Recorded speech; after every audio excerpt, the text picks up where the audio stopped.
Hey, what is up, everyone? Killian and Flo here, bringing you the 8th Everything TERA podcast.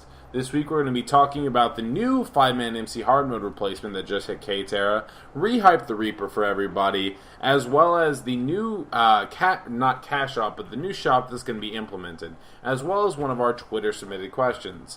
So, make sure to... Okay, yeah.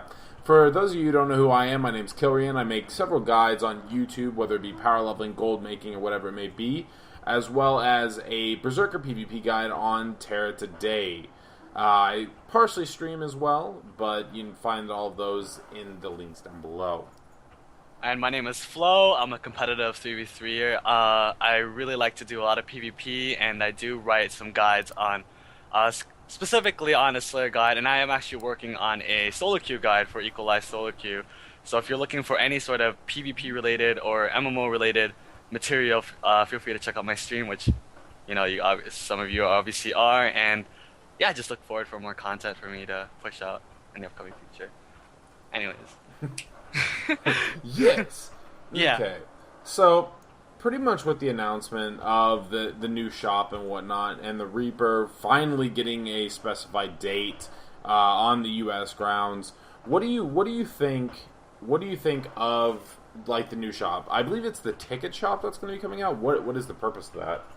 The purpose of that is to kind of make people feel more rewarded for doing content. So you're getting rewarded these coupons and such for doing dungeons and I believe doing battlegrounds and just kind of being active on TERA. Like, so long as you're on TERA and such, you will be periodically rewarded a certain number of tickets, and these tickets they reward everyone, both people from the lowest level to the highest level. Just kind of, so long as you spend time in the game, you get rewarded to buy templates and such for your armor and like cosmetics and stuff. I remember we talked about that in the previous one. I just wanted to kind of bring that up, that it is coming to US, so we do have that guaranteed over here. So spending a little bit of time on the game will actually reward you instead of...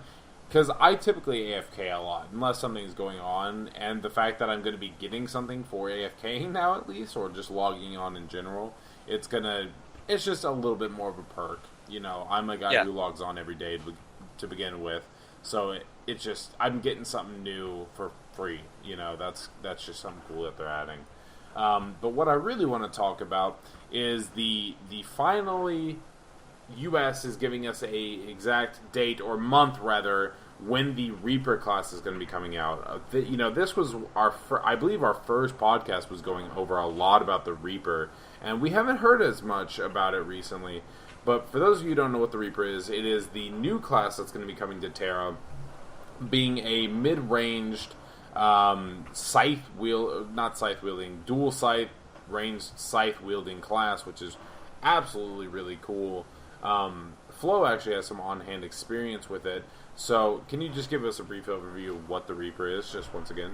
The Reaper is kind of like a AoE specific range DPS class that really specializes on a lot of disruptions, and it's gonna kind of have like, it has its own like unique utility to it with the whole counter, where they can have they can basically put themselves in an invulnerable state and reflect damage right back at the opposing target, and just kind of like the whole reverse leash, being able to pull themselves towards the target, and just kind of having these AoE stuns, AoE damage, AoE disruption all over the place, just with all these radical effects happening in the background. There's a lot of particles that kind of come out from all the special skill effects that it has, so it's kind of like its own, it's a class of its own in a sense. Yeah, it's definitely going to be, you're going to know when a Reaper's happening, because I know whenever you were playing it on K-TERA and whatnot, it's like, when you see a Berserker using a skill, the flashiest thing we have is like Cyclone, you know, and it's like, oh, a little bit of particle effects around the axe as we're spinning. This thing's like explosions and fucking like scythes just flying everywhere. The every single one of your abilities just cause massive like shadow explosions everywhere, whether it be the what is the big nuke one, like the fire blast burst of darkness is kind of like almost double the size of Fire Blast in a sense, and it's kind of like when you finally get the effect of it, like kind of lifts off of the ground a little bit, so everyone can see it. Like it's kind of Yeah. really dynamic. It's pretty crazy, and I think once again, for those of you who don't know, the Reaper, whenever you actually make the character, since they are giving us free character slots with that introduction of the class that's going to be coming in May, starts at level 50. So you're going to be able to starts at level 50, and then you're going to be in your own little leveling zone until 58. So they're giving us a free 60. Which is always really, really nice. How many people do you think are going to be making a Reaper? Like, everyone? No, I actually don't think everyone's gonna be making a Reaper because of the fact that even right now, like even the Koreans are unsure about how viable that class is. So, like even myself included, I'm sure a lot of people have a little iffy feeling. How viable is it going to be for PvE? How viable is it going to be for PvP? That's the big question on everyone's mind still. Yeah. And until VM3 becomes kind of like an item of commonplace, like we really won't see as many Reapers as you think. But I'm sure a lot of people are looking forward to playing. Like a lot of new players are obviously going to want to jump on this new class. Yeah. And because of the fact, hey, I can jump right to 50. That's like saving me a lot of time and Well, stuff. But you have to have a level 40 though. You have that's to have a still level like 40. that's still not as bad as as you think, Yeah. especially coming from a new player. I think a lot of people are going to be playing it. I still plan to main it myself. I think it's going to be a really fun class to play, even if it's not as rewarding as a lot of people might think it'd be. So that's what I was wondering, is if you were actually still planning on maining it, because I know that was your original plan, but I haven't heard any Reaper hype over the past month or so. You just sat low with that.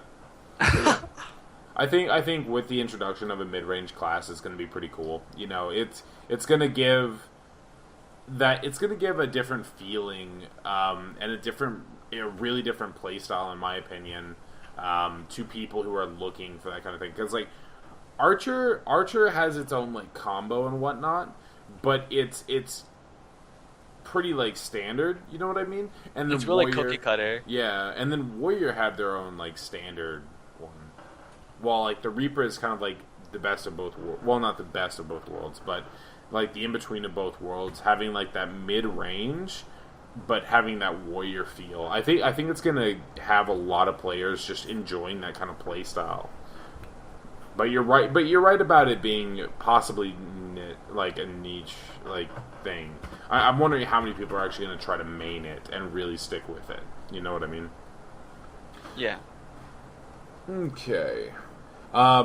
So moving on from the Reaper, because I just wanted to hype up the Reaper for everybody again. Make sure everyone knows that class still is a thing, and we're going to be seeing it in May.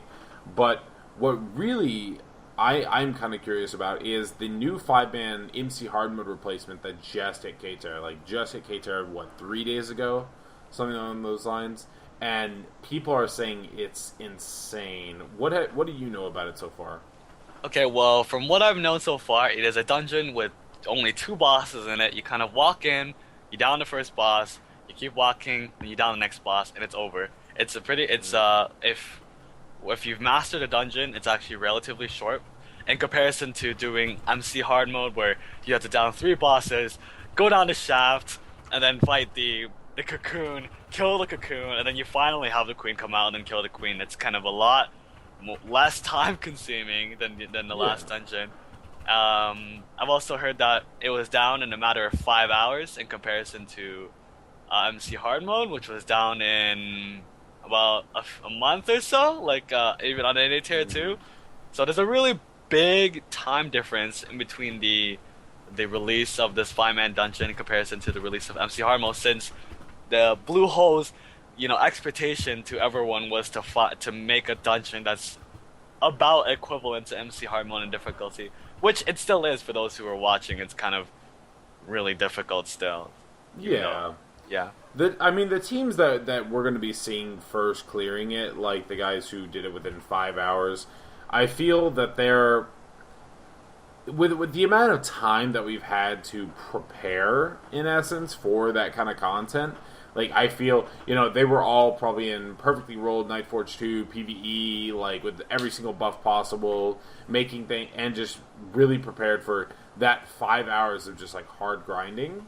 And they were probably the best of the best, PvE players of that server. You know what I mean? That's definitely not going to be what we're going to see with the general populace. Right now, the general populace, like, they're not even clearing MC hard mode still because it's just that challenging of a dungeon. Though it may only be 2 bosses, from what I've seen on streams and whatnot, you're going to be wiping. Like, if you're an average player or even an above average player who are looking to do PvE content, it's giving what I wanted, what I expected. Though it might take a little bit long, or it might be a little bit shorter than MC hard mode, it still gives us that progression feel. Yeah, if you're watching like Twitch TV, Jason TERA, the guy, guild member who streams on KTERA, he actually was streaming himself wiping for 8 hours on the first boss alone. Mm-hmm. So it still has that challenge and that whole feel to it, despite the fact that, a lot of people were like, why was it down so simple? Like, those really hardcore PvEers were kind of disappointed that it was down so fast. But until you get in there and do it yourself, like, you won't really notice the challenge, even though you watch it. Like, seeing is one thing, doing is another. Like, MC Hardman is a perfect example of that. You may watch as many videos as you want, but once you go in there, you'll randomly get one shot by, like, the most random things ever, so... Exactly. And the fact that that's what I think...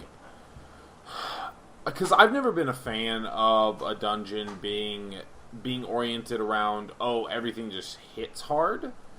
So, and that's what makes it hard. I'm a fan of the one-shot and the mechanics that come through. Where you have to play flawlessly and not just have, like, healers like, I can't keep up with the healing or whatever it may be. It's going to be like, you have to dodge this, otherwise you're dead. Yeah, like on the first boss of the new 5-man, okay, so what it is that he's got a laser, okay? Kind of like Queen's laser, where she kind of just shoots it. And the cool thing is that there's a bunch of, like, ads that come around. And if you don't kill the ads, the boss gets more power buffs. So the more power buffs he gets, the more likely it'll one-shot. The laser normally, if there's no power buff, it'll one-shot a Clothy. It gets half of their power buff, it'll one-shot a Leather. If it gets all the power buff, it'll one-shot a Lancer through his block. So it's just kind of like, it's kind of like you have to be able to be aware of, like, those sort of like little mechanics that are still in the fights, which is what I like you personally. Like, that's why MC Harmon was such a fun challenge to begin with. There's all these little mechanics that you had to be aware of in order for you to down a dungeon. So that challenge is still there, guys. I'm still gonna end up doing it. I'm still gonna wipe. Definitely. You're gonna wipe how long? 8 hours. 8 hours straight on the first boss, no problem. Yeah, no problem. With the new introduction of the health bar system, gonna get 15 out of 20 of the health bars. But my girlfriend was actually saying that while she was watching a stream about how with the new content that mystics are gonna be shunned out again because there is a lot of raw healing necessity. Like, what do you think about that? It's always been the same in terms of the PvE dungeons that were difficult since TERA's release. Like, since Feina Kuprima on BT hard mode, like a Baldur's Temple hard mode, even Argon Corpus hard mode, getting into like Manai's Core your first time, you have to forget that like when you're with a priest, you're safe. You have that safety net of a 120 res coming in there and getting all your priest buffs back, all that jazz and stuff. But like, it's gonna be the same way as before. If you know how to do the dungeon, you're gonna end up having a buff bot outside the dungeon, giving you priest buffs. So you're gonna go in there with the mystic crit aura, and you're just gonna slam it. Like, you're gonna decimate the dungeon. It's gonna be as simple as that. Like, the mystics is still gonna be viable regardless. Crit aura is still insane. Yeah. Like, and with the whole the new damage scaling with the gear now, like 33 power, all those mods. I saw like a warrior with like 93k attack mod. Like, I don't know if that's true, but it was like insane. Yeah. So with constant crits, like, you're gonna be destroying these bosses, and having a mystic is basically like, hey, I can do the dungeons faster as long as I play better. So yeah, definitely. I think it's gonna just come down to everyone having a little bit more experience and knowing how to handle things. Because I mean, think of, let's just do a comparison of the first boss of MC, right? A mystic has to heal that at the right time whenever you take the debuff. She has to heal it at the right time. Otherwise, you're probably going to die from the debuff if you heal too soon, too early, whatever it may be, or too late. While a priest, it's like have 4 different heals and they're just good to go. With a lot more like AOE healing potential. Yeah. So it's gonna be interesting. Like I think it's definitely gonna be one of those things where the healer just has to learn where and like how to heal that specific instance. But it's definitely a lot more forgiving for priests rather than a mystic. Don't forget that like the general DPS doesn't even use potions. They just kind of expect the healer to heal. Yeah. Like if you had pots, like I'm sure it's not like that much of a problem. I pot all the time. Like you see all these buttons. Like I pot every single one's a pot. Like if I hit the right button on my keyboard, so it's not really that big of a You don't deal. trust your healer's flow? To an extent. Self-reliance, the only way to go. Yeah. But yeah, so with the new instance coming in and whatnot, I was seeing, like you said, the ads mechanic, just giving the overall power buffs. Let's see, I heard that there was a Calcaic, like, basically a MC hard mode shield plus like Calcaic percentage health debuff going on, like while the shield's active. So they're bringing in. It sounds like they're adding mechanics, like they're kind of meshing mechanics, and using. It's going to be a new feel. You know, we have a lot more because so MC hard mode, right? On Queen, you know her mechanics. She is a pure mechanic fight, pretty much, as well as like a slight DPS raise. This new instance is going to be adding. It's a mechanic fight. You know, they're mechanical fights, but there's going to be ads going on as well as a heavier DPS raise because the enrage timer on that is 10 minutes now compared to the original 15 minutes of MC hard mode. You know what I mean? Yeah. So I was hearing or watching groups, just, typical groups, what you would probably say of your above average PvE player going in there and dealing half of the DPS that they need to actually even land a kill. Like, what do you think about, what about the DPS? Like, are we going to have to step our shit up, basically? I think that, like, when you're first stepping into the dungeon, you're gonna have to. You can't go in there expecting to down on your first try. Like, it's not gonna happen. There's too much shit going on. There's a lot of things that you have to be aware of at the same time. So I feel like when you're first stepping in there, you have to really understand how each phase works, because every boss is gonna be broken down into phase 1, phase 2, phase 3, phase 4, etc.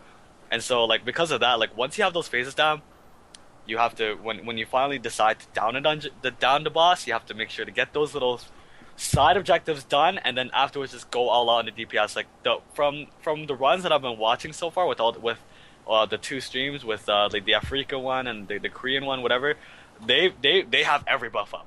They have hard pot, they have rootstock food, they have fucking they have like the new scrolls right now, which give like an additional 0.04 crit damage. They have everything. They pop Canaphora, 135 stam. They go all out. Like they like, I think that, like, I think in a sense you do have to step up your DPS, but I think that it's not gonna be as big of a deal once you finally get it down. That's how I feel. Like, yeah.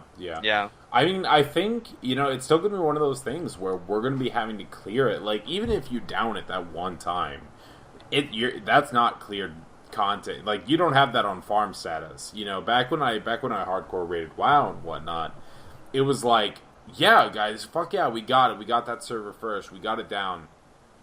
But the next week, you wipe again for, like, several hours. Yeah. You know what I mean? And so I think that's going to be a thing that we really have to worry about, or not worry about, but get through with the new content, is it's going to be like, you down at that one time, but guess what? No one in your group got a new gear piece. Or, like, you might have got a... They got a VM3 PvE recipe. Yeah, exactly. Congrats for your shoes. We have to go back into it now. So people aren't going to be getting those gear upgrades. Like, it's like going through MC hard mode for the first times and whatnot, whenever we were first looking for Regents gear. And I was in Agnature shit back then, at least. And it's like, cool, I didn't get my axe for anything. Our first 4 or 5 runs, we didn't get a single gear upgrade for our group, and that at that point we were like, hey, other groups, like the other 2 groups that are clearing right now, do y'all have this? Can we trade pieces so we can gear each other up? Yeah. So I mean, hopefully something like that comes about where groups are kind of going back to like trading between each other and a lot of things like that. What do you think about the economic like influence that this new 5-man's going to be having? Oh, it's like there's so much like possibility of income happening, but I feel like it's gonna be a really big chance for to make money, but it's not gonna be as big as anyone thinks because I feel like the new dungeon is optional because of the fact that like you have all these other dungeons to do, and like if you're not to me I'm a PvPer, and if I'm not getting my PvP recipes in there, there's no reason for me to be in there. Like that's the way I see it. I'm sure a lot of people are also gonna be gearing for PvP too. I think for all those PvE enthusiastic people, like there's gonna be so much, like the people that want to be maximum DPS PvEers. Yes, there's gonna be a lot of money there. I'm sure there's gonna be a lot of like the recipes to sell, the gear to sell to make your life easier, all that jazz. Because the new PvE VM3, there's 3 options for it. There's the quick one, there's the intense one, and there's the whatever keen. Yeah, the other one too. That's like people have different options and they already know which one they're kind of leaning towards in terms of PvE or whatever. Yeah. So I feel like regardless, you're gonna be making money. That's the way I feel like for every run that you do. It's just gonna be kind of like when I compare this to like doing MC hard mode. When MC hard mode first came out, there was a giant hole in your pocket for doing it so many times because of the fact that like even complete crystal blinds never existed now. Now there's a lot like you lose less for trying so hard now.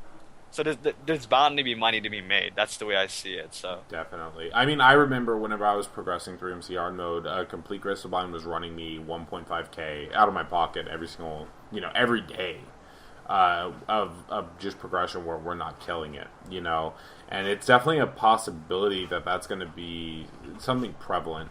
But on that note, though, you wonder why you're a broke motherfucker, Flo, because you need to do PvE to actually make some money. Yeah. But so I mean, that's for me. Like, I really want to clear this content, and I really want to make a lot of money off of it because that's good money in my opinion. In comparison to having to like farm Nexus or whatever it may be, obviously it's not something that every player can do, and so it really does have that economical advantage for the advanced PvEers. I got Pro Raider Mark 1, son. Got to stick up to that. I think it'll be funny even for the PvPer, just because it like if there's like a mechanical thing to it, like there's gonna be that challenge, and I'm sure like people like challenges. I like challenges, so. Even if I'm not like a hardcore PvEer, so you're definitely gonna see me step in there and make some attempts and probably down it. So just a matter of time, honestly. Yeah. I do like that it's all this new gear and whatnot. It's T15. It's finally giving us that breath of fresh air out of T14. But I'm kind of interested in seeing how the T15 fodder like difference comes in, especially with like the molten token exchange and everything like that. That's going to be coming in. It'll be a whole new experience gearing up compared to what we've seen before. You know what I mean? Well, from what I've been telling people ask me why I hoard T14 fodder.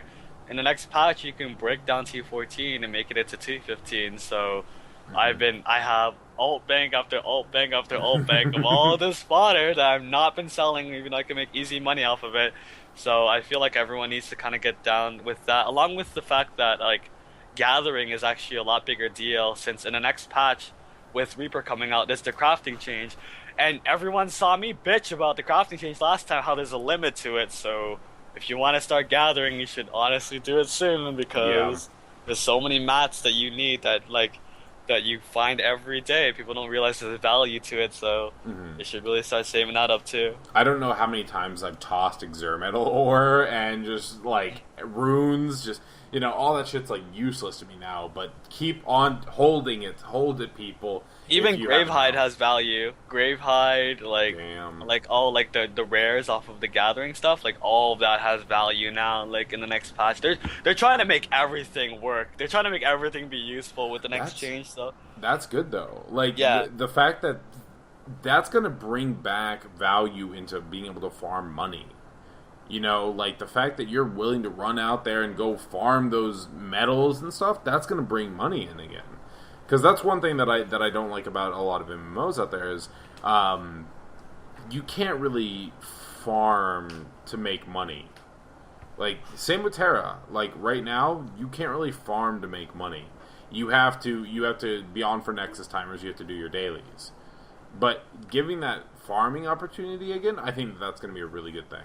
It's just another economic opportunity, like, for those people that are actually willing to do that work to get that done. Because there's going to be someone that needs to bring in that in order for you. Remember, getting to 800 crafting, people are like, oh, I'm going to get my recipe and get it done.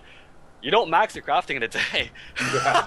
You don't. Like, there's a lot of materials that you need. And if you don't want to go out of your way, you can do it. You can pay someone else who's already put the effort into doing it. So it's just that, like, you can always have that choice of whether you do that as well. So there's a lot of things that you could do in the next patch. I'm kind of looking forward to it, even though the patch is going to end up being late in May. So yeah, it's a little bit disheartening that, you know, with the Reaper patch coming in May, when we were expecting late March to mid-April,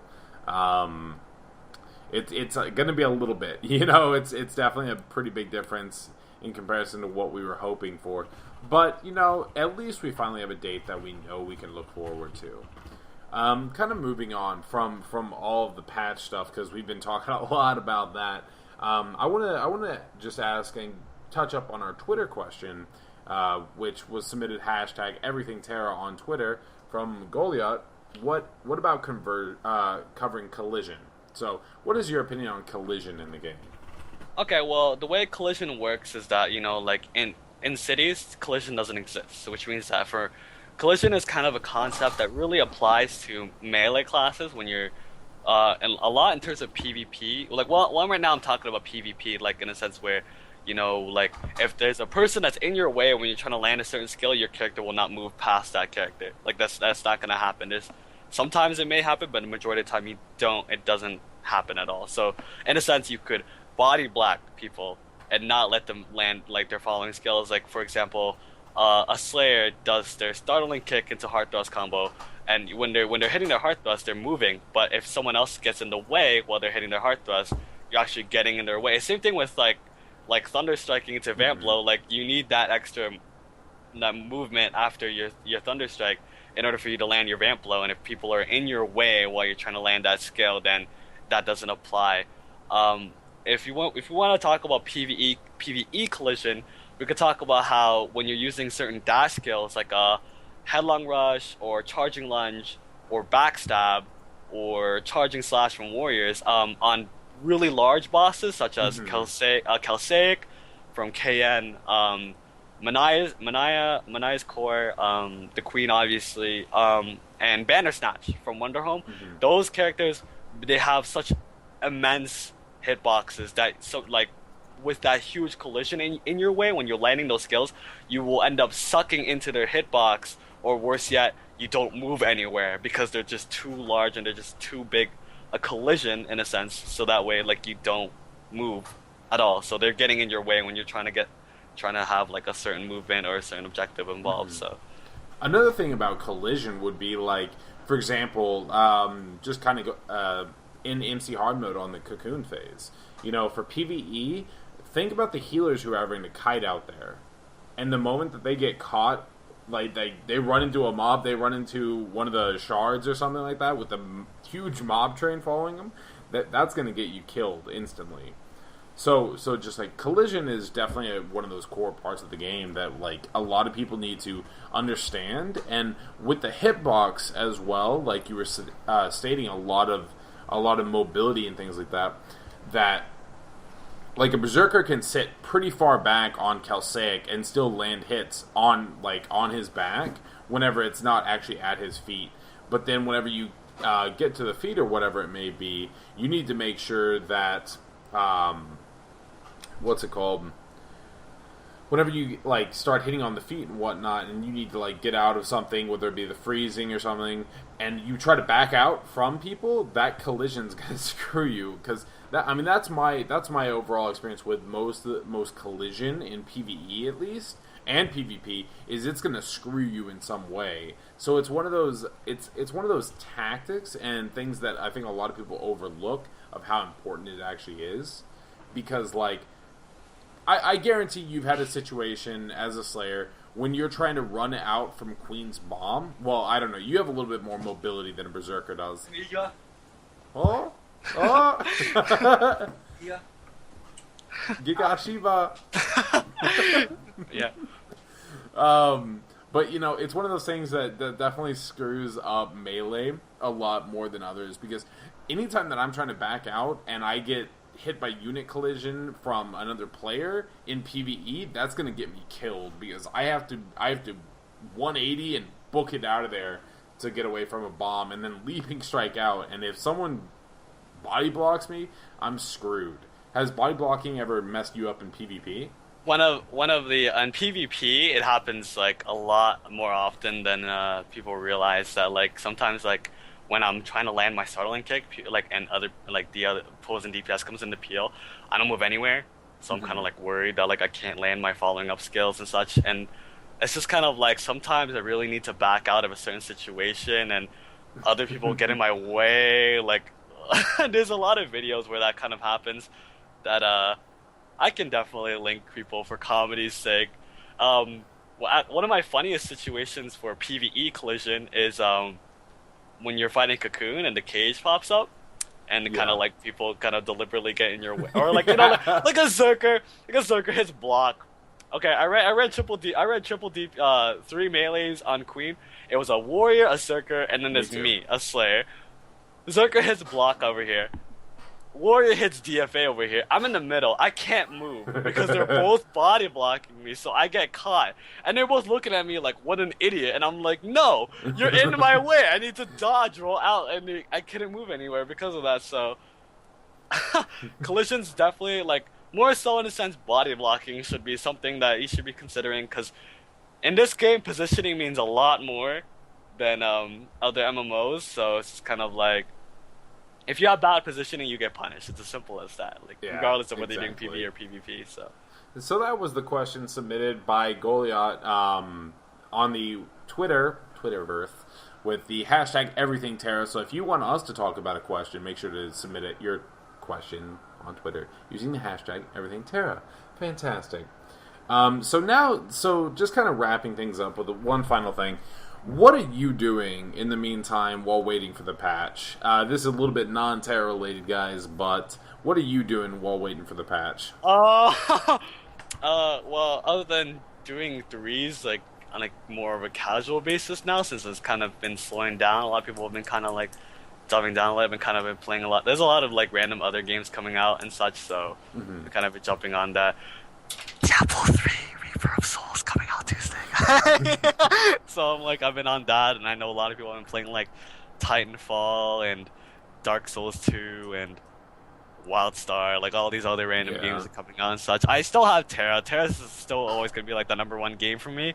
It's just kind of need to chillax a bit, since I'm kind of, like I said, I'm kind of disappointed that I have another month to wait for the next patch coming out, when I've been telling people, you know, Reaper comes out, I'll gear it to an extent, and you'll see me play an equalized solo queue, and you'll see me tell people about how these certain mechanics work and all that jazz. So kind of like, sorry, go ahead. Well, I've been kind of like holding on to the wheels and just kind of waiting for it to happen, and it's just like another 30 days. So yeah, and especially since you're planning on maining the Reaper, you know, like, if that's the class that you really, really do want to play and stick with, it's like the sooner you can get your hands on it and the sooner you can play with the ping that you're used to, the better, you know? Yeah.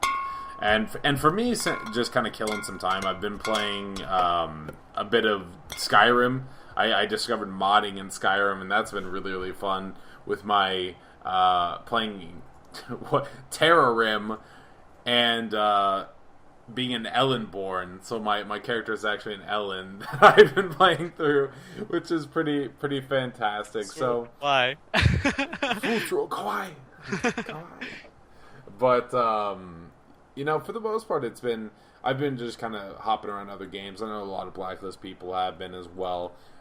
Everyone's still true to TERA, but everyone's kind of still looking for that thing to kill some time before the patch ends up hitting, because right now solo queue for 20 minutes as a DPS can only get you so far. You know what I mean? But yeah, so I just kind of wanted to touch up on and ask the audience and whatnot, what are you going to be doing in the meantime while we're waiting for this patch to finally drop for the US or EU? EU probably has to wait a little bit longer because Gameforge is not your friend. But yeah, for the most part, that's going to be the 8th Everything TERA podcast, guys. Hopefully you enjoyed it. Just to kind of touch up once again and do the usual plug life. Make sure to follow me on Twitter at Kilrian, because that's that you're going to see an update anytime I start streaming, anytime I upload a video to YouTube. You can check out my YouTube at youtube.com/Kilrian, as well as my usual stream at twitch.tv/Kilrian. I'm assuming everyone who's watching this on YouTube right now knows that. But yeah. And if you want to see any of my content, you can see me at twitch.tv/Flowero. I also have been uploading a lot of random videos here and there, along with the previous Skyrim Slam commentary over at youtube.com/Flowero as well. Especially once April hits with the new season being reset, I kind of am looking forward to kind of really getting back onto schedule in a sense and trying to try to push out that content. Especially now I've got an extra 30 days before Reaper comes out. Might as well get everything done. Yeah. And finish out my Equalized solo queue, Champion Skyrim guide, what to prepare for, what you should be understanding, and teaching people etiquette. Etiquette in threes. No, if they DC, it's a free win. You go for it right away.